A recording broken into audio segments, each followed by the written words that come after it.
सदगुरु कबीर ने कहा, यहाँ ही सम्मल कर ले, आगे विषयी बात, स्वर्ग विसाहन सब चले, जहाँ बनिया ना हार।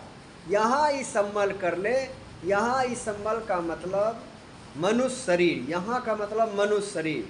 मनुष्य शरीर में अच्छे संस्कारों की पूंजी इकट्ठा कर सकते हैं, अन्यथा हम 84 लाख योनि जो कहा गया है, पशु भेड़ बकरा कीड़े मकोड़े आदि अनेक नाना जीव, वहाँ हमें न सत्संग न संत गुरु न सद्बोध न हम दान पुण्य या सेवा भक्ति साधना कर सकते हैं, उनकी पूंजी इकट्ठा हम नहीं कर सकते हैं। मनुष्य शरीर में हम पूंजी इकट्ठा कर सकते हैं। यहाँ का मतलब मनुष्य तन, मनुष्य शरीर में ही। यहाँ ही सम्मल कर ले। तो हम लोग सोए हैं, ये तो संत गुरुजन की असीम अनुकंपा है। चलता फिरता यूनिवर्सिटी चलती है, यूनिवर्सिटी से भी बढ़कर यहाँ संत गुरुजन के अलावा यह सद्ज्ञान या सद्बोध देने वाला कोई नहीं है। कोई सरकार भी ये व्यवस्था नहीं कर रखी या संस्थान खोल रखी है। सरकार खोलेगी मछली पालन विभाग, सुअर पालन विभाग, मुर्गी पालन विभाग और कछुआ पालन विभाग, लेकिन मानव का बौद्धिक स्तर कैसे ऊंचा उठे, कैसे सुख और चैन से जिंदगी जीकर अंत में कल्याण कर सके, इसके लिए कोई संस्था नहीं खोल रखे। ये संत गुरुजन की असीम अनुकंपा है। ये चलता फिरता यूनिवर्सिटी चलाते हैं। ये मनुष्य जीवन कितना अनमोल मिला है और हमें उस दुख से छूटने का ये बहुत बड़ा शुभ अवसर है। मनुष्य जीवन कहते एक राजा था, वो एक नौकर को बुलवाया।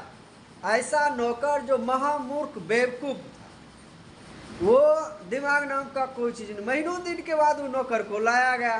नौकर को इसलिए लाया गया, उस नौकर को कोई समझ नहीं थी, सब बुद्धिहीन मूर्ख था। उन नौकर को अगर पूछते कि भाई बंदर कितना बड़ा होता है, तो वो मूर्ख कहता कि हाथी बराबर। तो लोग हंसते थे। कहा कौवा कैसे दौड़ता है, कभी आदमी तरह दौड़ता है। तो कहने का मतलब राजा इसलिए उस नौकर को तनख्वाह देता, पैसा कपड़ा देता कि उसे दिन भर राजा राजकाज और पंचायती टेंशन से मुक्त होने के लिए, हंसी विनोद के लिए उस नौकर को रखा गया था। शाम को हंसी विनोद करके मस्त नींद सोने के लिए उस नौकर को रखा था। दुर्भाग्यवश राजा को एक भयंकर रोग हो गया। वह रोग सारे डॉक्टर वैद्य हकीम कह दिया, राजा साहब मात्र आप 1 महीना जिंदा रहेंगे। कहीं ऐसा रोग हो गया है, 1 महीना जिंदा रहेंगे धरती पर, नहीं तो आप दुनिया से विदा ले लेंगे। राजा चिंतित हो गया। राजा सोचता है कि अब तो मैं 1 ही महीना रहूं, बड़े दुखी हुआ। लेकिन राजा समझदार था। जो संतों की सेवा करता है और सत्संग सुनता है, कुशल गुरु शिष्य को शिष्य नहीं गुरु बनाता है।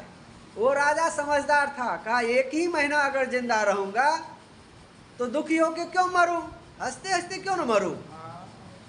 कहा जो महामूर्ख नौकर को मैं पैसा रुपया भोजन कपड़ा आदि देता हूं, उसे हंसी विनोद मुस्कुराते हुए क्यों न मरूं। ये भी एक समझदारी है। तो महामूर्ख नौकर को बुलाया। कहे महामूर्ख, आज से हम लोग प्रश्न करते थे, तुम जवाब देता था, आज से तुम प्रश्न करो मैं जवाब दूंगा। वो तो नौकर था। कहा जी हुजूर। क्योंकि तुम प्रश्न करो हम जवाब देंगे। तो अब मूर्ख तो मूर्ख है, उनके मन में जो है वही प्रश्न पूछे। वह कहता है कौन हो तुम। राजा को कहते कौन हो तुम, लेकिन राजा का आदेश था कि तुम पूछो मैं जवाब दूंगा। तो राजा कहता मैं राजा हूँ। राजा के कब से राजा हो। कहे मैं 30 साल से राजा हूँ। कहे 30 साल से राजा हो। कहे हाँ। कि कब तक रहोगे। तो कहा अब मरता क्या झूठ बोलता। कहा 1 महीना राजा रहूंगा। कि मात्र 1 महीना रहोगे। कल के हाँ। कल के इनके बाद कहाँ जाओगे। जो मन में वही प्रश्न पूछे, मूर्ख था ही। कल के अब कहाँ जाओगे इनके बाद।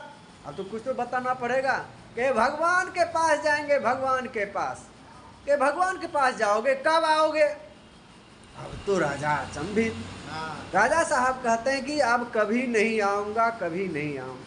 कि कभी नहीं आओगे वहीं रहोगे? कि हाँ हाँ वहीं रहेंगे। अरे कहा सब दिन वहीं रहोगे? कि हाँ सब दिन वहीं रहेंगे। कि जब सब दिन वहीं रहोगे तो खाने पीने के लिए ट्रक के ट्रक चावल दाल गेहूं दवाई कपड़ा ले जा रहे हो कि नहीं? राजा साहब कहते नहीं, मैं कुछ लेके नहीं जा रहा हूं। कि बेवकूफ राजा कहीं का, महामूर्ख, तुम्हारे यहाँ मैं नौकरी नहीं रहूंगा, तुम बेवकूफ है। वो अपना पगड़ी फेंक के भाग गया। अब बताइए, वो राजा महामूर्ख की कहानी नहीं है, हम सब की यही कहानी है कि हम जहाँ सदैव के लिए जा रहे हैं वहाँ की कोई कमाई नहीं करते हैं। तो साहब ने कहा यहाँ ही सम्मल कर ले, यही एक सत्संग से, सद्ज्ञान सद्बोध से, दान पुण्य सेवा भक्ति साधना ध्यान साधना करके हम एक अच्छे संस्कार की पूंजी इकट्ठा कर ले, वहाँ नहीं मिलने वाला है। देखिए, आप संत गुरु जन को बुलाइए, बनिया है, ये सत्संग हाट लग गया बाजार, और आप लोग सद्ज्ञान का सौदा ले रहे हैं। इसी से अच्छे संस्कार चुन चुन के इकट्ठा करेंगे पूंजी। तो साहब ने कहा यहीं पूंजी मिलेगी, वहाँ बनियाना हाट, पशु पक्षी भेड़ बकरा उन्हें संत गुरुजन कहाँ मिलेंगे?